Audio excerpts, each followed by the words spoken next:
Sırağa gün bir nəfər sual verdi ki, bəs Babəyin qılıncı 30 kilo olub?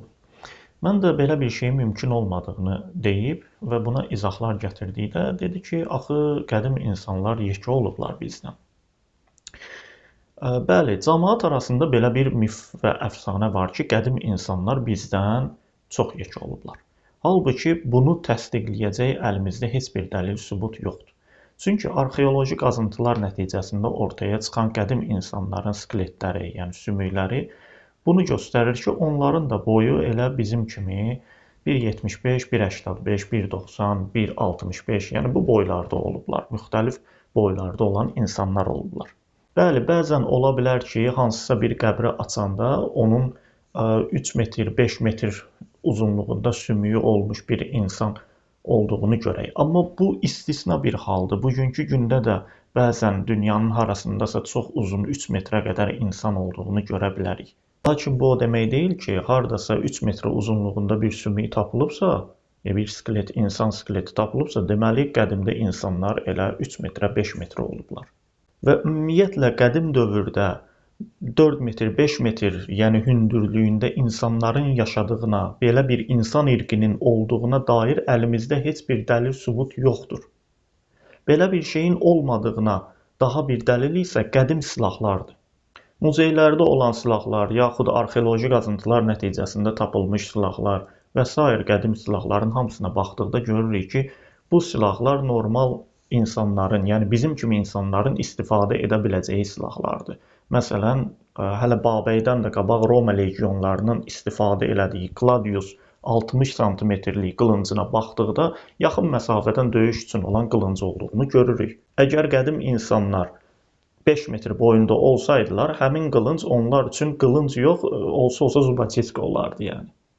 Odur ki, qədim insanların bizdən çox yekə olduqları məsələsi sadəcə mifdir. Beləliklə məlum olur ki, Babəy də sıradan bir insan olub, boyu ən çox olsa 2 metrəyə qədər olub. Bundan o yana olmayıb.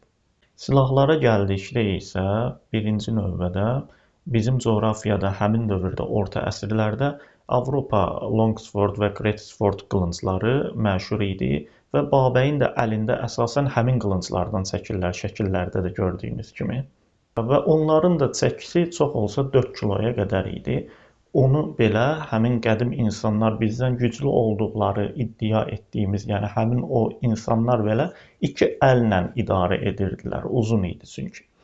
Ən belə bir əllə istifadə edə biləcəkləri formada düzəldəndə 2 kilo 300 qrama endirirdilər həmin qılıncın, yəni tək əllə idarə etmək olsun deyə həmin longswordlar.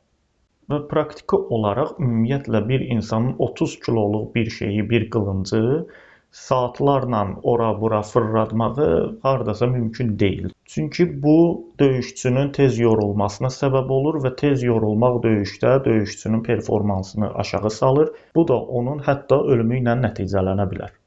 Buna görə mümkün qədər hər kəs özünə bab olan bir silah götürürdü. Bilirdi ki, bunu ilə müəyyən bir vaxta qədər döyüşə biləcək. Yəni ən azından yarım saat mən bunu ilə döyüşərəm. Yəni belə bir fikirlə döyüşə çıxırdı. Bunu da qoyaq qırağa, 30 kiloluq bir şeyi sən belindən belə qəbzəsində, qınında saxlayıb onu assan, adam əyilər yəni. 30 kilonu daşıya bilməzsən sən hər səhər axşam. Özdə yana ki, biri var nəyisə çiynivə götürəsən, bir dəfəlik yəni yüklənəsən, bir də var ki, bir tərəfdən asasan, bu çətin bir şeydir. Buna görə Babəyin qılıncı çox olsa 4 kiloya qədər olub. Və Babəy də halk olmayıb, o yaşıl adamları film. Ondan olmayıb. Yəni normal insan olub, sərkərdə olub. Yəni Babəy haqqında deyilən bu sözlər hamısı mif və əfsanədir.